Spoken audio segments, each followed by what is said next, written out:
सूजन एक investigative journalist थी। उसका काम था सच ढूंढना, लेकिन उसका जुनून था उन कहानियों को समझना जो लोग भूल गए थे या भूल जाना चाहते थे। एक दिन उसके इनबॉक्स में एक एनोनिमस ईमेल आई। उस ईमेल में एक बहुत ही पुरानी न्यूज क्लिपिंग थी। 1986 की उस न्यूज क्लिपिंग में एक बहुत ही अजीब सी बात लिखी थी। उसके अकॉर्डिंग 1986 में कोरिया के एक रिमोट आइलैंड में एक बड़े से कॉम्प्लेक्स के अंदर लोगों को बंद करके उनके साथ रियल लाइफ टॉर्चर गेम्स खेले जाते थे। इतना ही नहीं, उस ईमेल में लिखा था कि उस आइलैंड में काफी हाई लेवल अथॉरिटीज के ऑफिशियल्स भी इन्वॉल्वड थे, जो अपने अगेंस्ट बोलने वालों को भी वहां भेजते थे। सूजन को यह स्टोरी बहुत इंटरेस्टिंग लगी। उस ईमेल में उस जगह के कोऑर्डिनेट्स भी थे। सूजन ने डिसाइड किया कि वो खुद उस रिमोट आइलैंड पर जाएगी और सच को ढूंढेगी। सूजन अकेले ही एक छोटी सी बोट लेकर उस आइलैंड पर पहुंची, पर उस कॉम्प्लेक्स का रास्ता आसान नहीं था, क्योंकि वो एक घने जंगल के बीचों बीच था। आइलैंड पर आते ही उसका फोन 100% चार्ज होने के बावजूद अचानक बंद हो गया। पर सू बैकअप के लिए फ्लैशलाइट्स और मैप के प्रिंट आउट्स लाई थी। उसी के सहारे वो कोऑर्डिनेट्स को फॉलो करने लगी। सू को पता था कि ये इन्वेस्टिगेशन खतरे से खाली नहीं होने वाली, पर उसे यह उम्मीद नहीं थी कि जंगल में घुसते ही आंधी तूफान चलने लगेगा। सू को उन तेज हवाओं में कुछ ठीक से नहीं दिख रहा था। तभी उस जंगल के अंदर से रोने की चीखें सुनाई देने लगी। सू को लगा कि शायद कोई किसी को मार रहा है, इसलिए वो जल्दी से उस आवाज के पीछे जंगल के अंदर जाने लगी। लेकिन कुछ ही देर में वो आवाज आनी बंद हो गई। सू अब उस जंगल के बीचों बीच थी, लेकिन उसे कहीं भी वो कॉम्प्लेक्स नहीं मिल रहा था। हवाएं शांत हो गई थीं। तभी उसे ऐसा लगा जैसे एक पेड़ के पीछे से कोई पतली सी लड़की उसे घूर कर देख रही हो। उसने उस लड़की की तरफ देखकर आवाज दी, लेकिन वो कुछ नहीं बोली। सू जब पेड़ के पास गई तो उसे वहां कोई नहीं दिखा। सू को लगा कि शायद उसे कोई गलत फहमी हुई है, पर तभी उसका सर घूमने लगा और वो बेहोश होकर नीचे गिर गई। जब सू की आंख खुली तो वो उस कॉम्प्लेक्स की बिल्डिंग के अंदर एक अंधेरे काले रूम में पड़ी हुई थी। उसे कॉम्प्लेक्स के अंदर से अजीबो गरीब आवाजें आ रही थीं। उसने रूम का दरवाजा खोला तो उसे एक बड़ा सा रूम दिखा, जहां 50-60 लोग थे। उन सबके हाथ पांव बंधे हुए थे और आसपास मास्क पहने हुए गार्ड्स खड़े थे। उन गार्ड्स के हाथों में बंदूक थी और वो उन सब लोगों को भागने के लिए कह रहे थे। जब सू ने गौर से देखा तो वो एक रेस कर रहे थे, लेमन रेस। उन्होंने अपने मुंह से एक चम्मच पकड़ी हुई थी और उस चम्मच पर एक नींबू था। उन्हें नींबू को चम्मच पर बैलेंस करके भागना था। अचानक से एक भागते हुए लड़के की चम्मच से नींबू नीचे गिर गया और गार्ड्स ने तुरंत उसे गोली मार दी। ये देखकर सू की रूह कांप गई। उसके देखते ही देखते गार्ड्स ने ऐसे ही और लोगों को गोली मारना शुरू कर दिया। सू को समझ आ गया था कि टॉर्चर गेम्स वाली बात एकदम सच थी और शायद वो खुद इन टॉर्चर गेम्स में फंस गई थी। तभी अचानक उन लोगों में सू को वही लड़की दिखी जो जंगल में दिखी थी। वो भी उसी गेम में भाग रही थी। अचानक उसकी चम्मच से नींबू गिर गया और नींबू सीधा सू के पैरों के पास आ गया।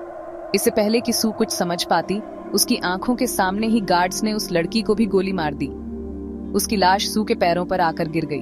उस लड़की की डेड बॉडी को इतने पास से देखकर सू की आंखों में आंसू आ गए थे। पर तभी उस लड़की की आंखें खुल गईं और देखते ही देखते उसका चेहरा बदलने लगा। वहां खड़े सारे गार्ड्स और प्लेयर्स गायब हो गए और वो सारे लोग जो गोली खाकर गिर गए थे, उन सब ने अपनी आंखें खोली। धीरे धीरे वो सब उठ गए। उनके चेहरे काले पड़ चुके थे और आंखें सफेद हो गई थीं। वो लड़की भी उठी और सू की तरफ चलने लगी। वो सब भी उसके साथ साथ सू के पीछे आने लगे। सब बहुत ही ज्यादा भयानक लग रहे थे। यह सब देखकर सू बहुत ज्यादा डर गई। वो वापस उस अंधेरे रूम की तरफ भागी और उसने दरवाजा बंद कर लिया। दरवाजे पर जोर जोर की धम धम होने लगी। सू को लगने लगा कि उसने उस आइलैंड पर आकर बहुत बड़ी गलती कर दी, पर कुछ ही देर में वो धम धम बंद हो गई। जब सू ने दरवाजा खोला तो वहां कोई नहीं था। पूरे हॉल में धूल मिट्टी भरी हुई थी और सालों पुराने खून के धब्बे थे। सू को अब समझ आ गया था कि वो लोग उस कॉम्प्लेक्स के प्रिजनर्स थे।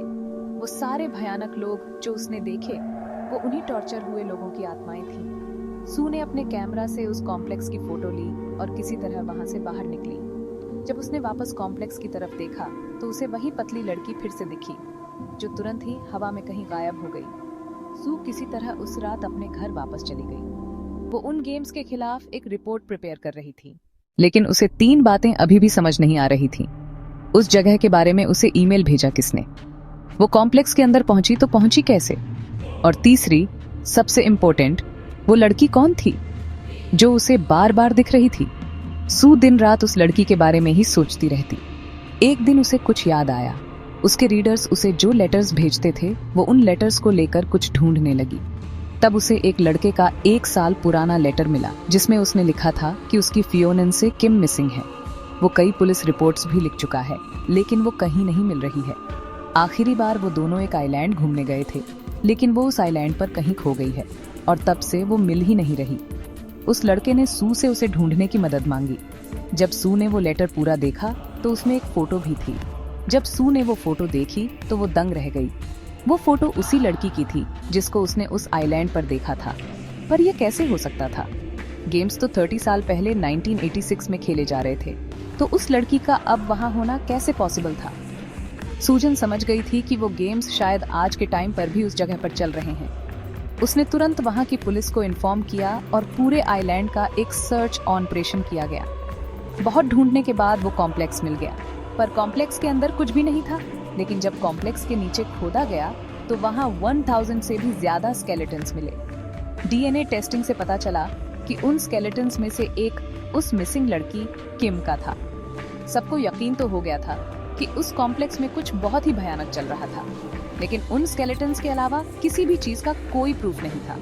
इन क्राइम्स के कभी कोई गुनहगार पकड़े नहीं गए और गवर्नमेंट ने भी इस पर पर्दा डालना ही ठीक समझा। सूजन इसके खिलाफ बहुत लड़ी। उसने कई प्रोटेस्ट्स किए पर कुछ फायदा नहीं हुआ। कुछ ही महीने के अंदर सूजन की भी कार एक्सीडेंट में डेथ हो गई। शायद वो गेम्स आज भी खेले जा रहे हैं। आपको क्या लगता है? अगर आपको ये वीडियो अच्छी लगी हो तो हमारा चैनल भूत आया सब्सक्राइब करना बिल्कुल मत भूलना।